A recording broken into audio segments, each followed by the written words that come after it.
প্রতিবেদনে আইছি। যদি কোনো ভাইয়ের আমাকে একটু হেল্প করে, সহযোগিতা করে, বিপদে পাশে থাকে, আমার মেশিনটা আনার ব্যবস্থা কইরা দেয়, এরকম একটা ভালো লোক বিয়ে শাদী করবো, জীবন সঙ্গী বানাবো, আজীবন তো পাশেই থাকবো। আচ্ছা, পরিবারে কে কে আছে আপনার? ফ্যামিলিতে আমার একটা মা আছে অসুস্থ, ছোট একটা বোন আছে। আচ্ছা, মা আছে আর ছোট একটা বোন আছে না? জি। তো সংসার কে চালায়? সংসারটা নিজেই চালাইতে হয়, মেশিনটা দিয়ে। এখন মেশিনটা নষ্ট, বাসা বাড়িতে কাজ করি অনেক কষ্টেতে।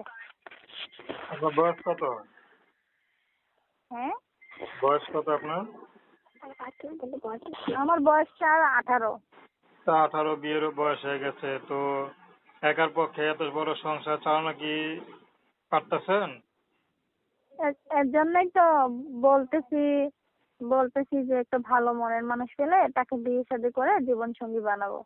আচ্ছা, কোনো পছন্দ আছে যেমন ছেলে পেলে বিয়ে করবেন? জি না, পছন্দ নাই তো। সে যেই রকমই হোক, সে কালো হোক বা বুড়া হোক বা জুয়ান হোক, সেটার প্রশ্ন না। সে যদি খাওয়াইতে পারে, পড়াইতে রাখে, এরকম একটা ভালো লোক পেলে বিয়ে শাদী করবো।